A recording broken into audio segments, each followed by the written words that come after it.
The rise of Monaco, the country that defied geography. There are wealthy cities, there are tax havens, there are luxury destinations, and then there is Monaco, a country so small that you can walk across it in less than an hour, a nation smaller than New York's Central Park, a place occupying just over 2 square kilometers of land along the French Riviera.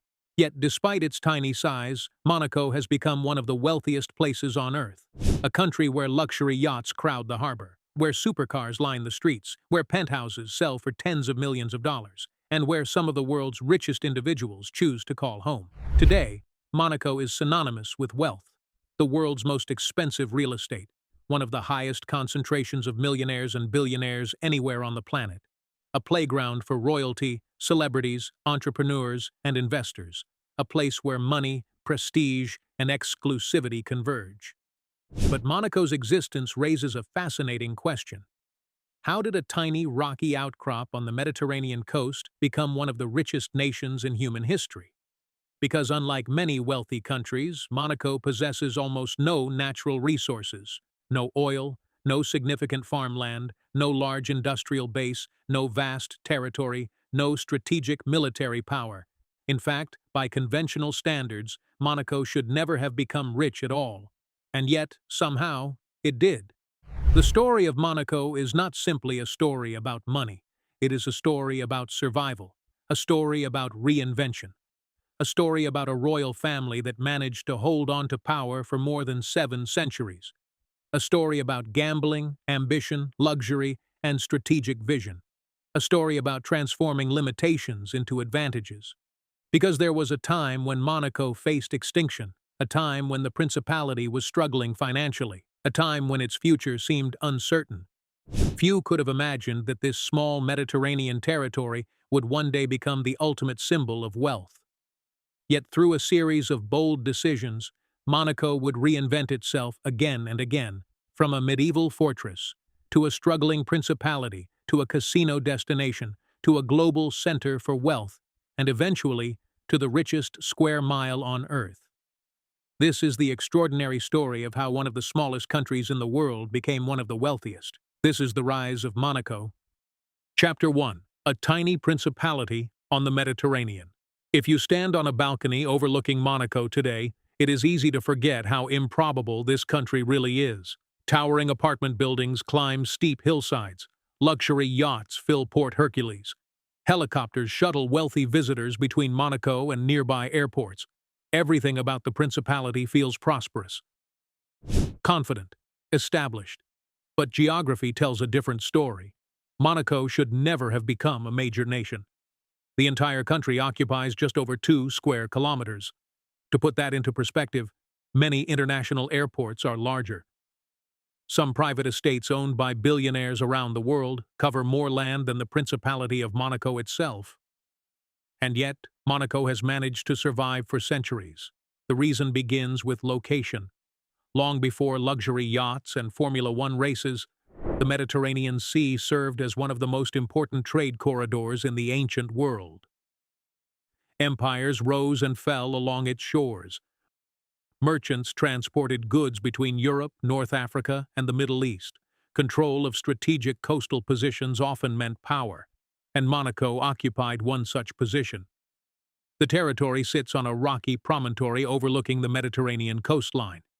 For centuries, whoever controlled this elevated position could monitor maritime traffic moving along the coast. The site offered defensive advantages, natural protection, and access to trade routes. Its strategic importance attracted attention from powerful regional forces. Throughout antiquity, the area was influenced by various civilizations. The Greeks, the Romans, and later, medieval powers all recognized its value. But while geography provided opportunity, it also created challenges. Monaco lacked agricultural land. Its rugged terrain limited expansion. Its population remained small, and unlike larger kingdoms, it could not rely on extensive resources or military strength. Survival required something else: adaptability. For centuries, the future of Monaco remained uncertain. Larger powers frequently competed for influence throughout the region. Neighboring kingdoms expanded, borders shifted, political alliances changed. Small territories often disappeared entirely. Many were absorbed into larger states, others faded into history. Monaco somehow endured, and its survival would soon become closely linked to a family whose name remains synonymous with the principality to this day. The Grimaldis. Their story would shape Monaco for more than 700 years, and their rise would begin with one of the most famous acts of deception in European history. Because long before Monaco became a symbol of wealth, it first became a symbol of survival. Chapter 2. The Grimaldi Family and the Birth of Monaco. The year was 1297. Europe was a continent defined by rival kingdoms, noble families, and constant political struggle. Control of territory often changed through warfare, alliances, and intrigue, and on a cold January night, one such act of intrigue would alter Monaco's history forever. According to legend, François Grimaldi approached the fortress guarding Monaco disguised as a Franciscan monk.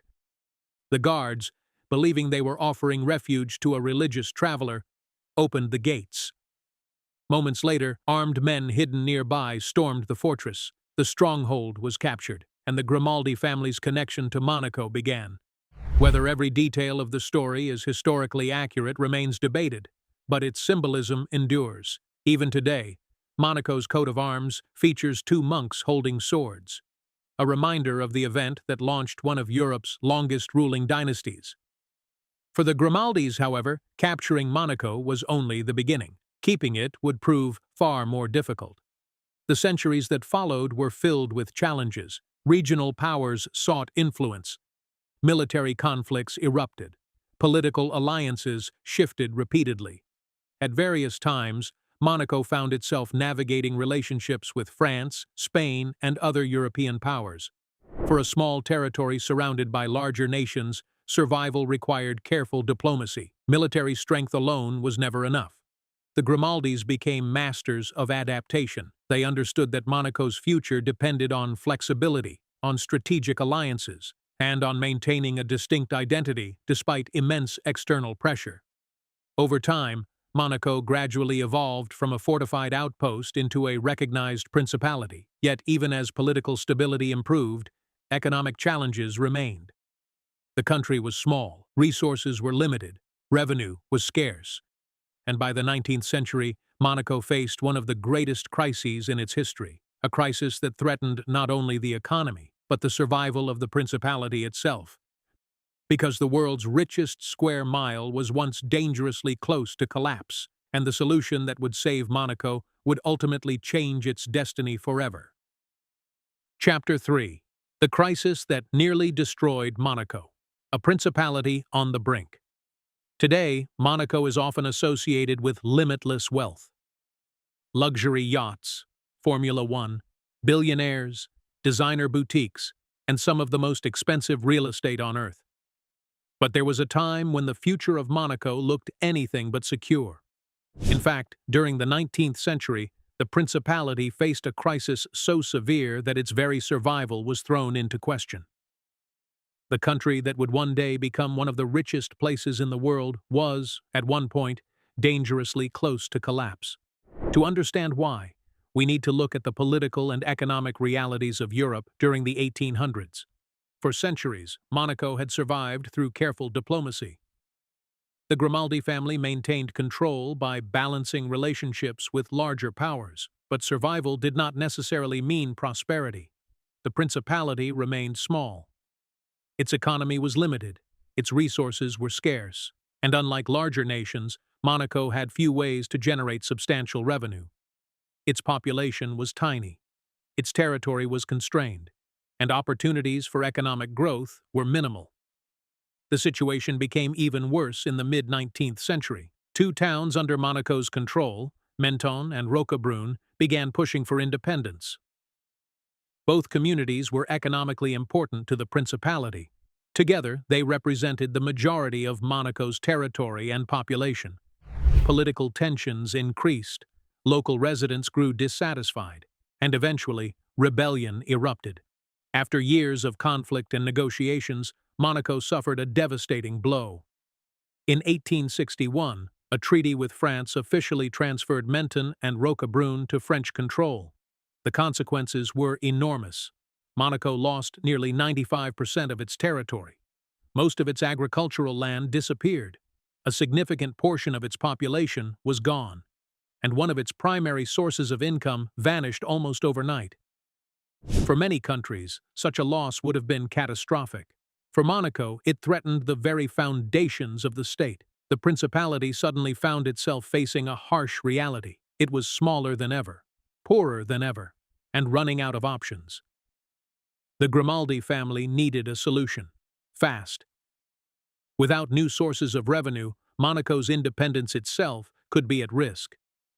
Many small European territories had already disappeared throughout history, absorbed by larger powers, merged into neighboring states, forgotten by time.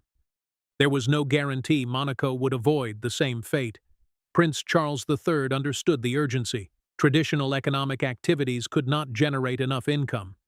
Agriculture was limited, trade opportunities were modest. The country needed something entirely new, something capable of attracting wealth from beyond its borders, something that could transform Monaco from a struggling principality into a destination. The challenge was immense, but hidden within the crisis was an opportunity. At the time, gambling was illegal in many parts of Europe. Wealthy individuals who wanted access to casinos had very few options.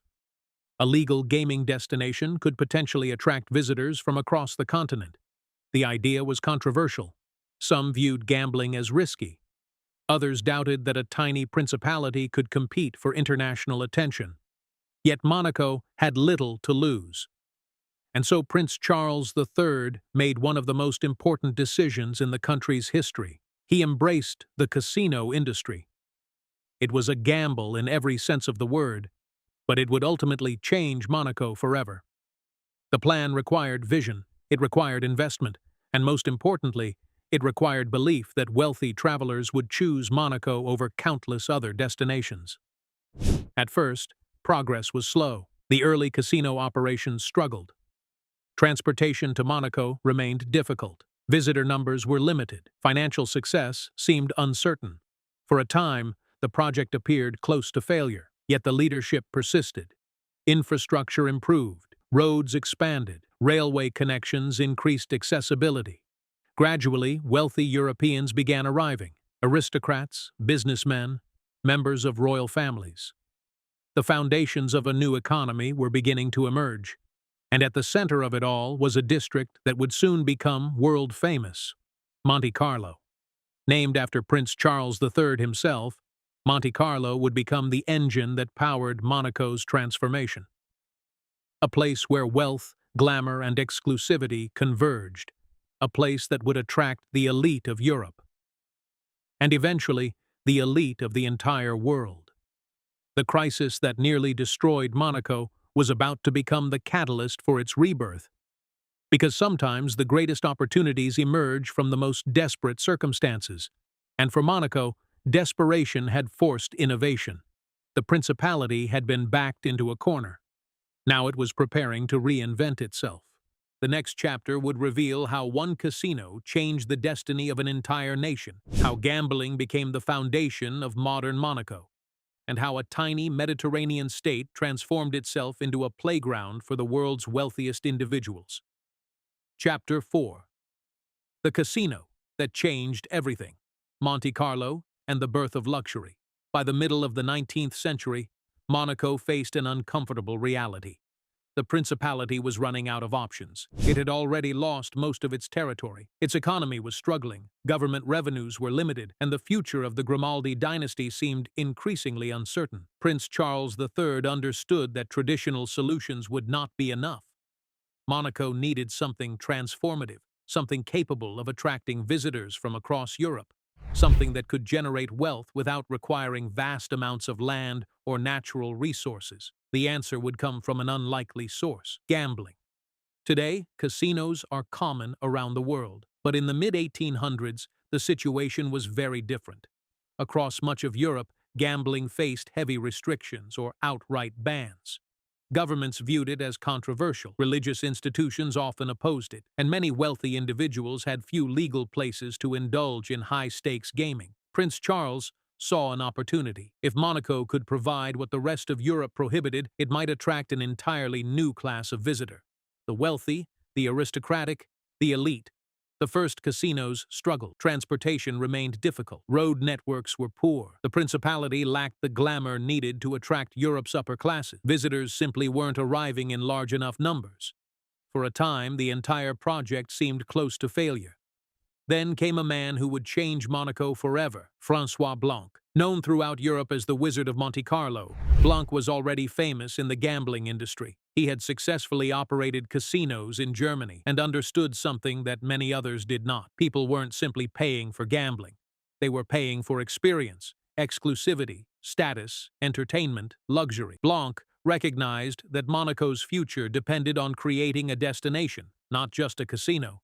When he took control of casino operations in the 1860s, everything changed. He immediately began transforming the area around the casino. Hotels were constructed, gardens were landscaped, elegant public spaces appeared. The entire district was redesigned to appeal to Europe's wealthy elite. This new area would become known as Monte Carlo, named in honor of Prince Charles III, meaning literally Mount Charles. The casino itself became the centerpiece, but it was never intended to stand alone. Visitors needed reasons to stay, reasons to spend, reasons to return. Monte Carlo began offering something unique, a complete luxury lifestyle. The formula proved remarkably effective. Soon, members of European royal families started arriving.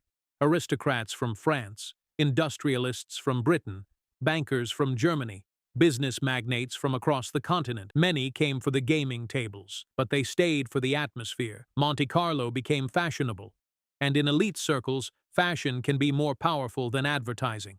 Word spread quickly. The wealthy began treating Monaco as a seasonal destination, a place to see and be seen, a place where status mattered, a place where luxury was expected. The timing could not have been better.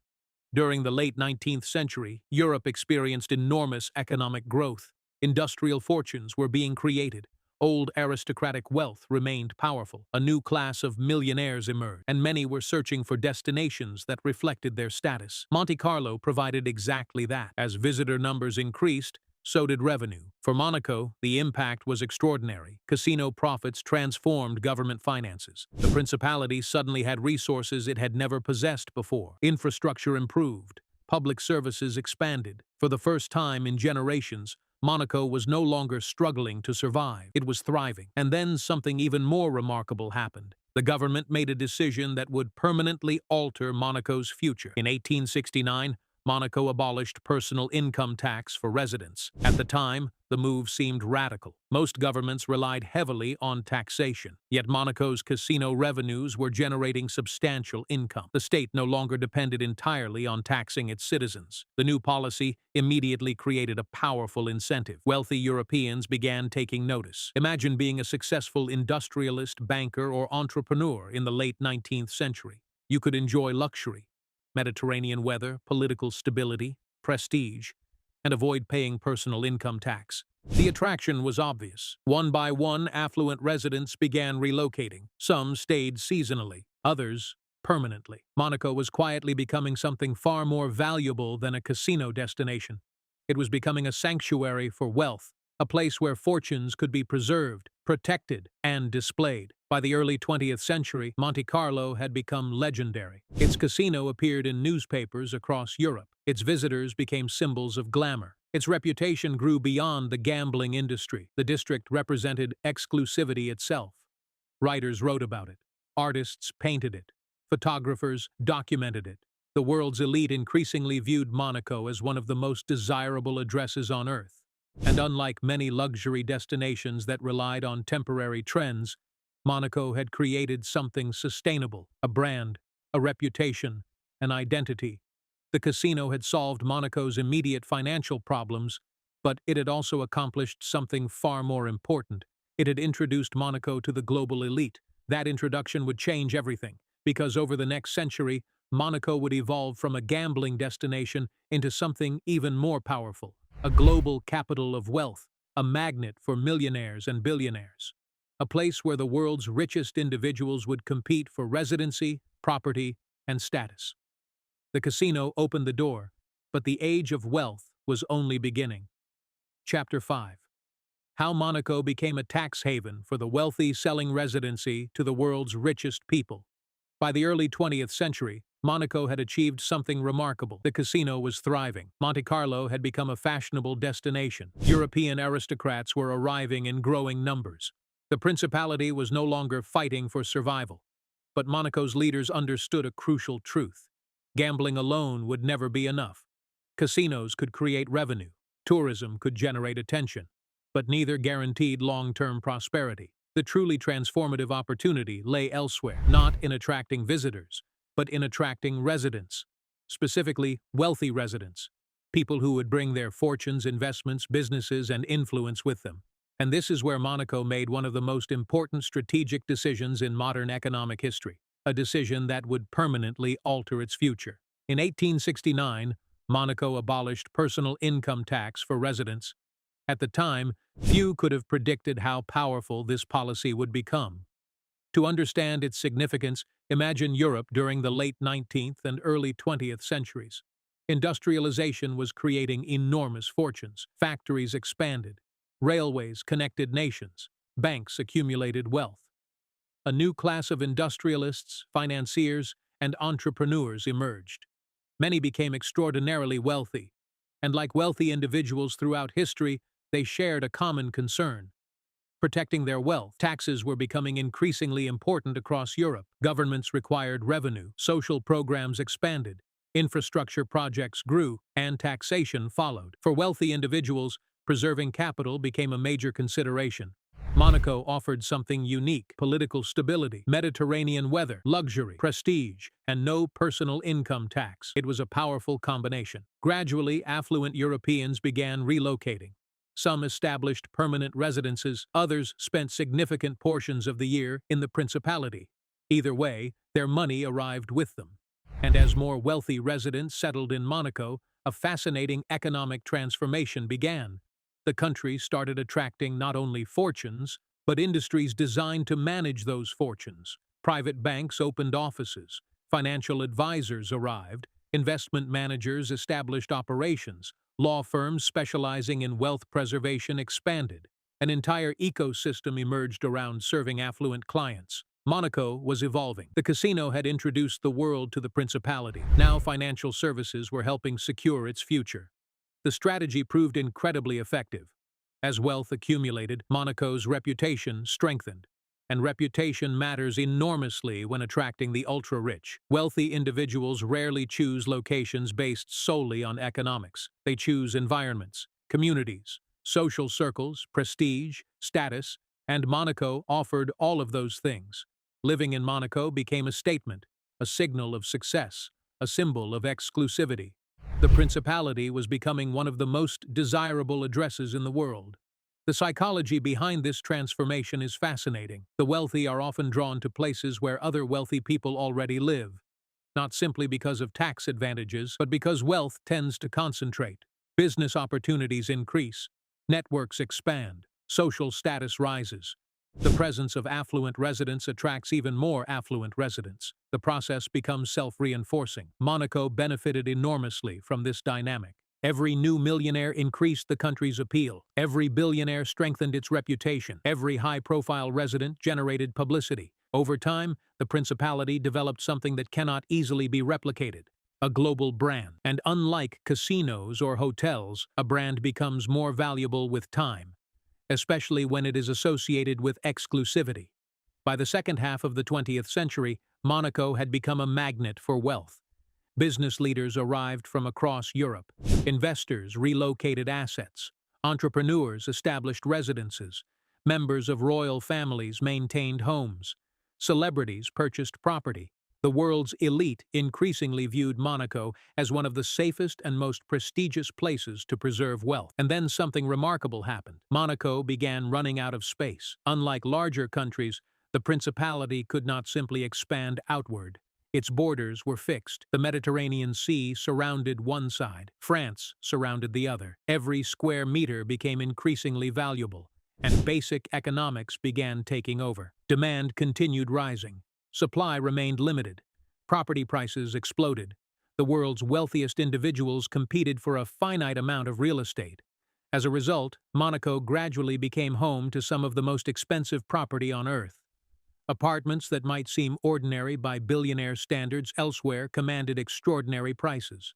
A luxury penthouse in Monaco could cost tens of millions of dollars. The most prestigious residences could exceed 100 million. Price per square foot reached levels rarely seen anywhere else. What made these numbers even more extraordinary was Monaco's size. This was not New York, not London, not Hong Kong, not Dubai. This was a country smaller than many city neighborhoods. Yet its real estate market was competing with the most expensive locations on the planet. The scarcity itself became part of the attraction.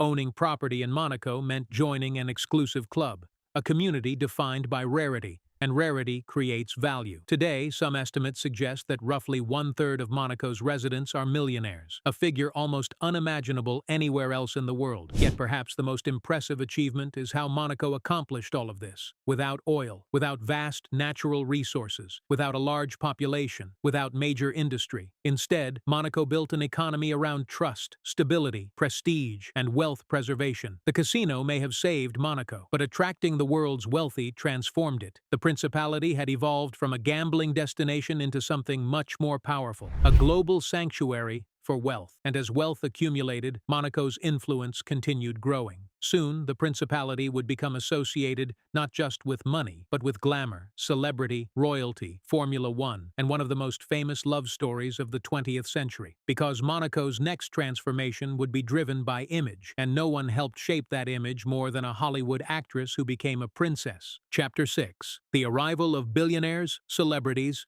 and royalty. By the middle of the 20th century, Monaco had already achieved something extraordinary. The casino had transformed its economy. The absence of personal income tax attracted wealthy residents. Its reputation for luxury was growing throughout Europe, but Monaco was still largely viewed as an exclusive gambling destination, a glamorous resort town, a seasonal playground for aristocrats. What happened next would elevate Monaco into something far bigger, a global symbol of wealth itself. The transformation began with an event that had nothing to do with finance, nothing to do with taxes, and nothing to do with casinos. It began with a love story. In 1955, Prince Rainier III attended the Cannes Film Festival. Among the many celebrities visiting the French Riviera that year was one of Hollywood's brightest stars, Grace Kelly. At the time, Kelly was one of the most famous actresses in the world, elegant, sophisticated, Academy Award-winning, a symbol of glamour and prestige. What followed would become one of the most famous royal romances of the 20th century. 1 year later, in 1956, Grace Kelly married Prince Rainier III. The wedding captivated global audiences. Millions followed the story through newspapers, radio broadcasts, and television. For Monaco, the impact was impossible to overstate. Suddenly, the tiny principality was no longer simply a wealthy destination. It was part of a modern fairy tale. Hollywood had met royalty, and the world could not look away. Grace Kelly brought something Monaco had never possessed before: global cultural visibility. People who had never heard of Monte Carlo now knew the name Monaco. Images of the royal family spread across continents. The principality became associated with elegance, prestige, and exclusivity. The marriage created a level of publicity that no marketing campaign could ever buy, and it arrived at exactly the right moment. Throughout the post-war decades, wealth was expanding globally. Economic growth accelerated across Europe and North America. New fortunes were being created. Business empires expanded. Financial markets grew. The number of wealthy individuals increased dramatically, and many of them were searching for somewhere that reflected their success. Monaco offered something unique. Unlike London or Paris, it felt intimate. Unlike Switzerland, it felt glamorous. Unlike traditional tax havens, it possessed international prestige. Living in Monaco wasn't simply financially advantageous, it was aspirational, a statement, a lifestyle. By the 1960s and 1970s, a new wave of affluent residents began arriving. The principality was becoming a magnet for success. Athletes soon followed. Formula One drivers, tennis champions, Olympic athletes. Many discovered that Monaco offered an ideal combination of privacy, security, lifestyle, and financial efficiency. The warm Mediterranean climate didn't hurt either. Over time, Monaco developed a unique social ecosystem, one unlike almost anywhere else on Earth. Imagine walking through a restaurant where the neighboring table might include a billionaire hedge fund manager, a Formula One world champion, a member of a royal family. In Monaco, such encounters became surprisingly normal. The concentration of wealth created a network effect. Success attracted success, influence attracted influence, and prestige attracted prestige. The more elite residents Monaco acquired, the more desirable it became. By the late 20th century, the principality had evolved into one of the most exclusive communities in the world. Yet another factor was helping reinforce Monaco's image. Formula One, the Monaco Grand Prix. First held in 1929, the race gradually became one of the most prestigious events in motorsport. Unlike traditional racing circuits built outside cities, Monaco's course winds directly through the streets of the principality. Cars race between buildings, past the harbor, along narrow roads lined with luxury apartments and hotels. There is nothing else like it. The race became an annual showcase of Monaco's identity. Every year, millions watched images of super yachts filling the harbor while the world's best drivers navigated one of the most challenging circuits in racing. The Monaco Grand Prix became more than a sporting event. It became a global advertisement, one that reinforced the principality's status as a playground for the world's elite. Then came another evolution. As financial markets expanded during the 1980s and 1990s, global wealth creation accelerated dramatically. The number of high-net-worth individuals increased faster than ever before. Many of them looked toward Monaco, not merely because of tax benefits, but because Monaco had become a brand, and brands matter, particularly among the wealthy. Luxury goods derive value from exclusivity. Prestige comes from association, and Monaco had spent decades carefully building both. Owning a residence in Monaco carried social significance. It signaled success. It signaled status. It signaled membership in one of the most exclusive communities on Earth. The principality understood this dynamic well. It invested heavily in maintaining its image. Security remained exceptional. Infrastructure remained world-class. Public spaces remained immaculate. The government carefully managed development. Every decision reinforced the same message. Monaco was special, and unlike many destinations that rise and fall with changing trends, Monaco's appeal continued strengthening. The wealthy weren't simply visiting anymore, they were staying. By the early 21st century, Monaco had become one of the most concentrated centers of wealth on the planet. Its population remained tiny, yet the amount of capital flowing through the principality was staggering. The world's richest individuals increasingly competed for something Monaco possessed in very limited supply, space, and that scarcity would trigger the next chapter of Monaco's remarkable rise. Because as more millionaires and billionaires arrived, the principality encountered a challenge unlike any it had faced before. It was running out of room. And in Monaco, every square meter would soon become worth a fortune. Chapter 7. Building the world's most expensive real estate market. When land becomes more valuable than gold. By the beginning of the 21st century, Monaco faced a problem most countries would envy. Too many wealthy people wanted to live there. Its reputation was stronger than ever. Its economy was thriving. Its tax policies remained attractive, and its status as one of the world's most prestigious addresses continued to grow. But success had created a new challenge. Monaco was running out of space. Unlike cities such as London, Dubai, or New York, Monaco could not simply expand outward. Its borders were fixed. France surrounded it on 3 sides. The Mediterranean Sea bordered the 4th. There was nowhere left to go. And in economics, when demand continues rising while supply remains fixed, something inevitable happens. Prices explode. Over the years, Monaco's property market became a perfect example of this principle. Every new billionaire arriving in the principality increased competition for an already limited supply of homes. And because Monaco remained politically stable, secure, and internationally respected, demand rarely weakened. The result was extraordinary. By the early 2000s, Monaco had become one of the most expensive real estate markets on Earth, and by the 2000s, it had become the most expensive. In many global cities, luxury apartments sell for impressive sums, but Monaco operates in an entirely different category. Price per square meter often exceeds $50,000. In some ultra-prime buildings, it can surpass $100,000 per square meter. To put that into perspective, a relatively modest apartment in Monaco can cost several $1,000,000. A luxury penthouse can easily exceed $50 million. The most exclusive residences regularly sell for over $100 million. In some cases, buyers spend more for a Monaco apartment than for vast estates elsewhere in the world. Why? Because they are not simply purchasing property, they are purchasing access. Access to a lifestyle, access to a network, Monaco's real estate market operates differently from almost anywhere else. For many buyers, financial return is not the primary motivation. Preserving wealth is. The world's wealthiest individuals often think differently about assets. They prioritize security, stability, prestige, scarcity, and Monaco offers all four. A luxury apartment in Monaco is viewed by many as a wealth preservation vehicle, a tangible asset in one of the most politically stable jurisdictions in the world.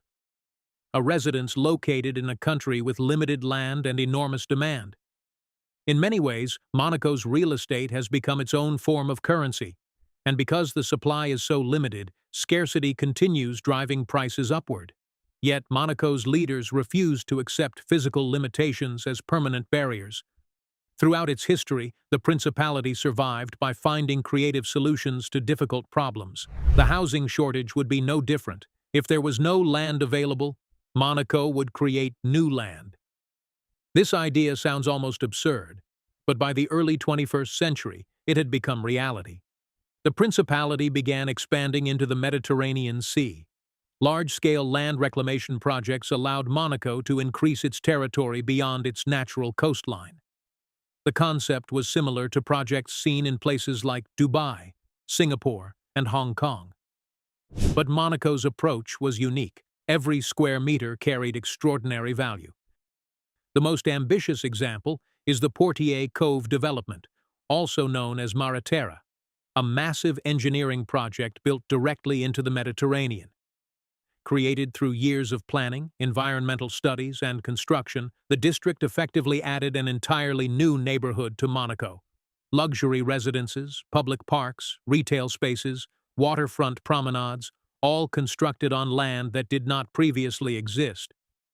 The symbolism was powerful, a country so valuable that it literally expanded its territory into the sea, and the market responded immediately. Properties within these developments attracted intense international interest.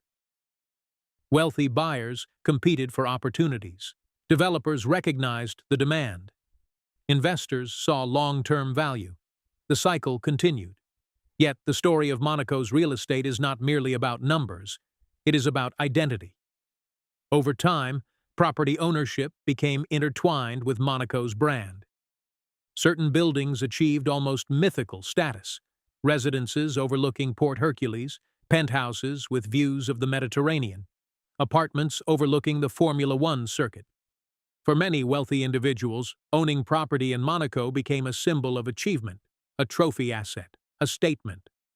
The equivalent of joining one of the world's most exclusive private clubs. And exclusivity is perhaps Monaco's most valuable commodity. Because unlike luxury goods that can be manufactured, Monaco cannot be replicated.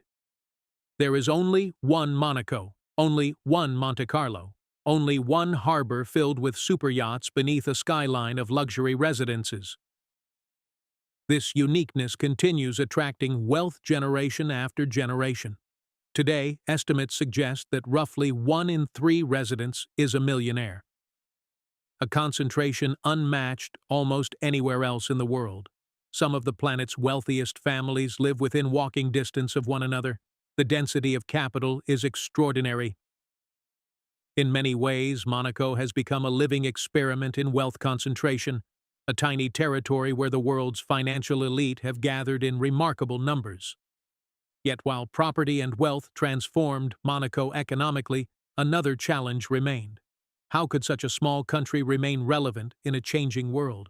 How could it compete as new luxury destinations emerged?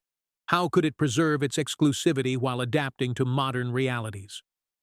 Those questions would shape Monaco's future, because the richest square mile on Earth is still evolving, and its next chapter may be its most important yet. Chapter 8. Monaco's Future in a World of Global Wealth Preserving Exclusivity in the 21st Century. For more than a century, Monaco has achieved something few places in the world have ever managed. It transformed itself from a struggling principality into a global symbol of wealth. A place where fortunes are preserved, where luxury is expected, and where exclusivity remains one of the most valuable commodities. But success creates its own challenges. The question facing Monaco today is not how to become wealthy.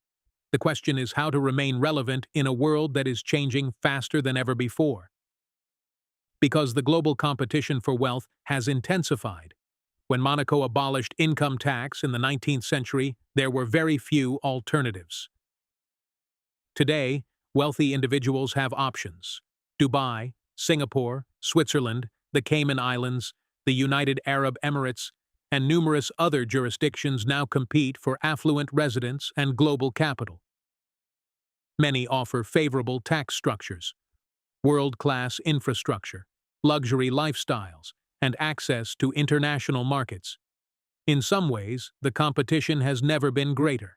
Yet Monaco continues attracting the world's richest individuals. Why?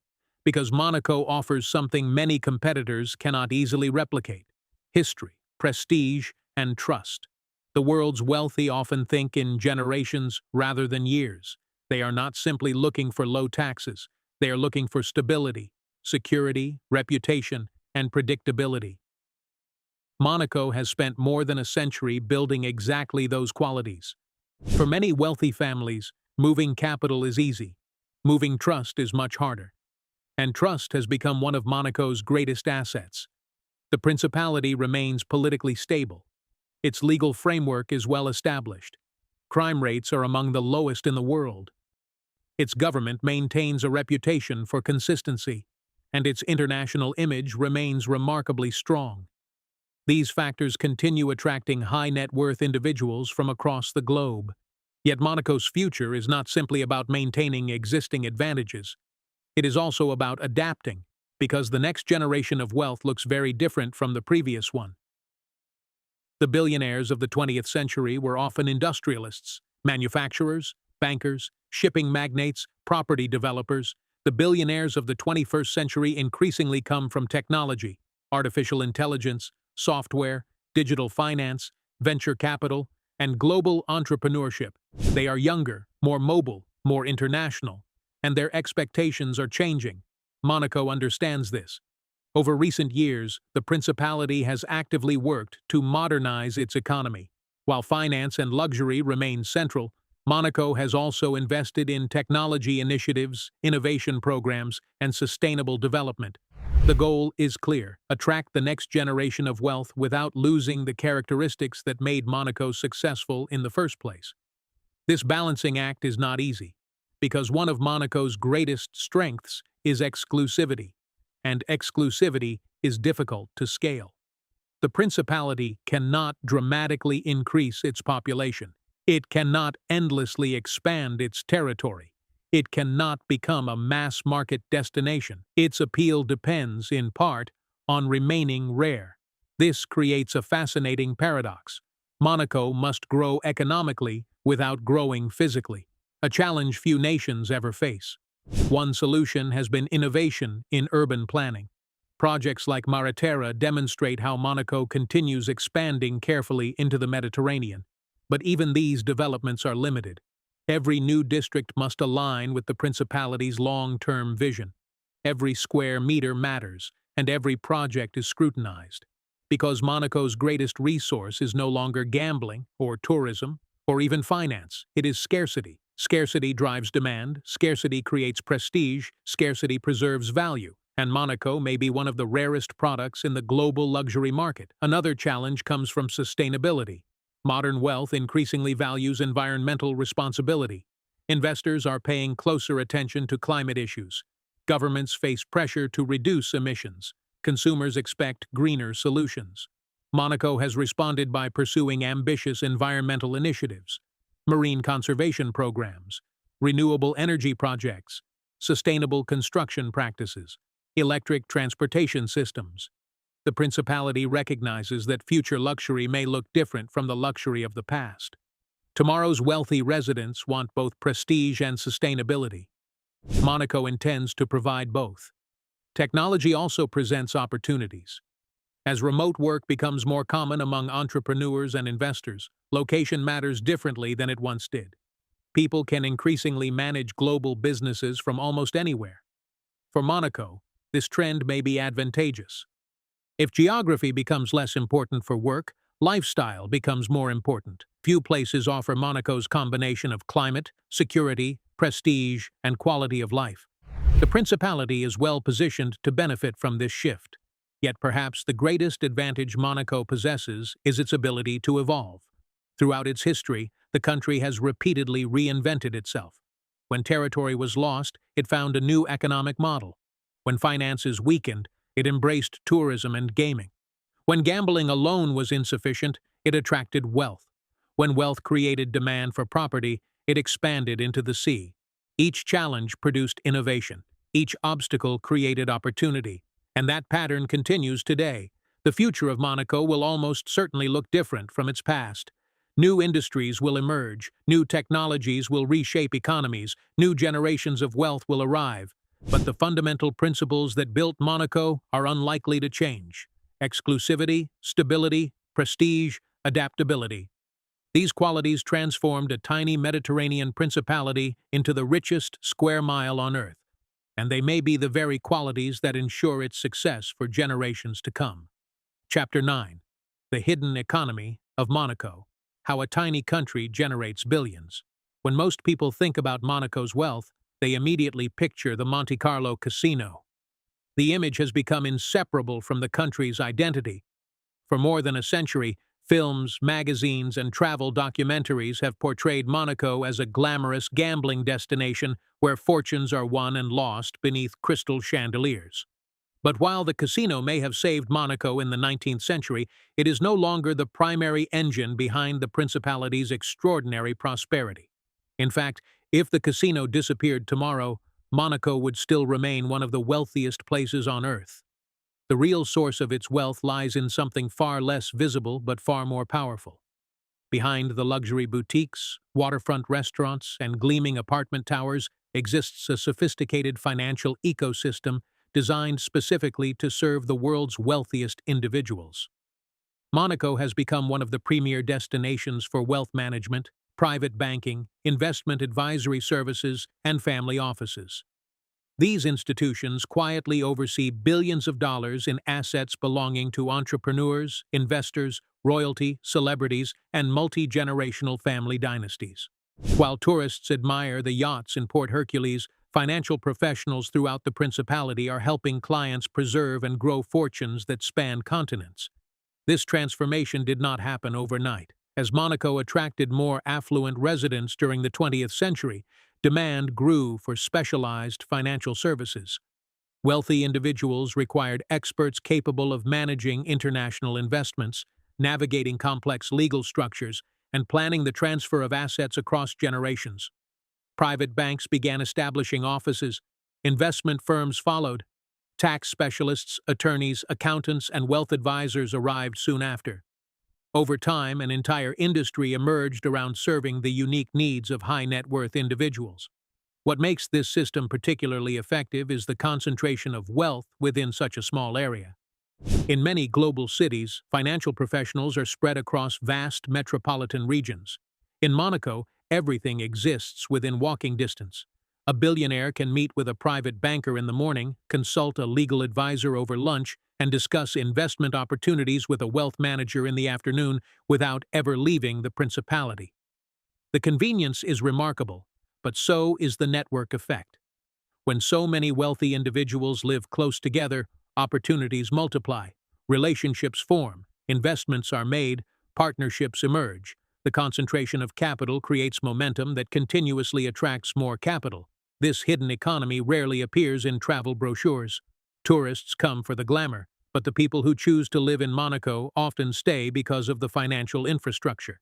It offers security, expertise, stability, and access to some of the most sophisticated wealth management services in the world. In many ways, Monaco has evolved beyond being merely a destination for the wealthy. It has become a place specifically designed to support, protect, and sustain wealth itself. And for a country with almost no natural resources, that may be its greatest achievement of all. Chapter 10. Life inside the richest square mile on Earth. What it actually feels like to live in Monaco. To outsiders, Monaco often appears almost unreal. Photographs show super yachts lined up along the harbor, Ferraris parked outside luxury hotels, and penthouses overlooking the Mediterranean that cost more than entire neighborhoods elsewhere in the world. The images create the impression that Monaco is a permanent vacation destination reserved exclusively for the ultra-rich.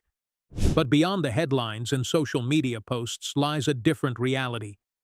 Monaco is not simply a luxury showcase. It is a functioning country where thousands of people live their daily lives. Every morning, children attend school. Residents walk to work. Families gather in parks. Restaurants open for breakfast. Office buildings fill with employees. The rhythms of ordinary life continue, much like they do anywhere else. Yet what makes Monaco unique is the environment in which these everyday activities occur. Wealth is not an occasional sight, it is part of the landscape. Luxury vehicles are so common that they barely attract attention. Multi-million-dollar yachts occupy harbor space as routinely as family cars occupy parking lots elsewhere. What would feel extraordinary in most countries has become completely normal here. One of the factors residents mention most frequently is safety. Monaco consistently ranks among the safest places in the world. Surveillance systems operate throughout the principality, police presence is highly visible, and crime rates remain exceptionally low. For wealthy families, entrepreneurs, and public figures, this level of security is incredibly valuable. Many residents cite safety as one of the primary reasons they choose Monaco over other luxury destinations. In a world where privacy and security have become increasingly difficult to guarantee, Monaco offers both. Privacy itself has become another major attraction. Although Monaco is famous, it remains relatively discreet. High-profile residents can often enjoy a level of normalcy that would be impossible in larger cities. Athletes, actors, business leaders, and investors frequently move through the principality without attracting the constant attention they might face elsewhere. The culture values discretion. Wealth may be visible, but personal lives are generally respected. Of course, living in Monaco comes with challenges. The most obvious is cost. Real estate prices are among the highest on the planet, and the cost of maintaining a residence can be substantial. Space is limited, demand remains intense, and competition for desirable properties is fierce. Even relatively modest apartments command prices that would purchase luxury estates in many other countries. Yet for those who can afford it, the benefits often outweigh the costs. Ultimately, life in Monaco is about more than money. It is about access. Access to security, opportunity, networks, prestige, and a lifestyle that few places can replicate. The Principality has spent decades carefully cultivating an environment where success attracts success. And that may be why so many of the world's wealthiest individuals continue choosing Monaco, generation after generation, despite having the means to live virtually anywhere they wish. Chapter 11. The Monaco Formula.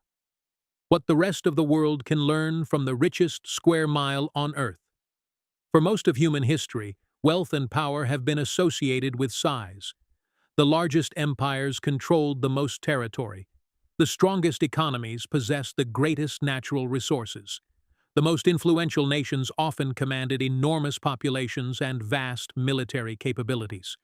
By almost every traditional measure, Monaco should have been irrelevant. It occupies less land than many urban parks. Its population is smaller than that of a typical town. It has no significant natural resources, no large industrial sector, and no military power capable of shaping international affairs. Yet somehow, this tiny Mediterranean principality became one of the wealthiest places on Earth. And that raises an interesting question. What can the rest of the world learn from Monaco's success? Perhaps the first lesson is that limitations can become advantages when approached strategically. Throughout its history, Monaco never tried to compete directly with larger nations. It understood that it could never win a contest based on land, population, or resources. Instead, it focused on identifying what made it different. Rather than viewing its small size as a weakness, Monaco turned scarcity into value. Limited space created exclusivity. Exclusivity created demand. Demand created wealth. In many ways, Monaco succeeded because it stopped trying to be like everyone else. The second lesson involves branding. Long before the term became popular in modern business, Monaco understood the power of reputation. The principality spent decades carefully cultivating an image of luxury, prestige, security, and exclusivity. Every major decision reinforced that image. The Monte Carlo Casino, the Grand Prix, the royal family, the luxury developments overlooking the Mediterranean. Individually, each project was important. Collectively, they formed something even more powerful, a global brand. Today, simply hearing the word Monaco immediately creates a mental image. Few countries possess that level of brand recognition. Another important lesson is adaptability. One of the most remarkable patterns throughout Monaco's history is its willingness to reinvent itself. When it lost most of its territory in the 19th century, it embraced gaming and tourism. When tourism alone was not enough, it attracted wealthy residents. When wealth created demand for property, it expanded into the Mediterranean Sea. Every major challenge forced Monaco to evolve. Rather than resisting change, the principality repeatedly used change as an opportunity to strengthen its position. That ability to adapt may be one of the greatest reasons it continues to thrive today. Monaco also demonstrates the extraordinary power of focus. Many countries attempt to serve everyone. Monaco chose a different strategy. It focused intensely on serving a very specific audience.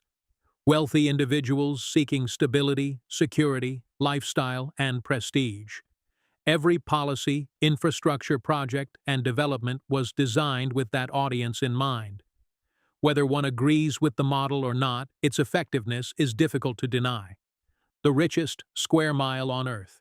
At first glance, Monaco seems impossible. A country smaller than many city neighborhoods, a nation with almost no natural resources, a territory that should have struggled to survive. And yet, somehow, it became one of the wealthiest places in human history.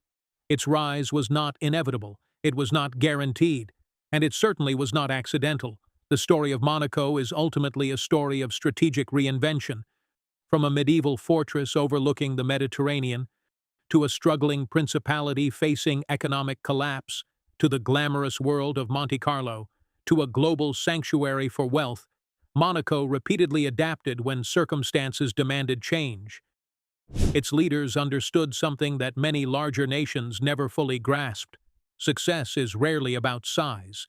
It is about positioning. Monaco could not compete through land. It could not compete through natural resources. It could not compete through military power.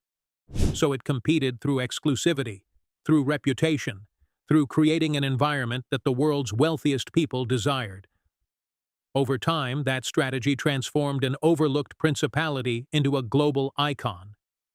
Today, Monaco represents more than money. It represents aspiration, prestige, and the extraordinary value of scarcity.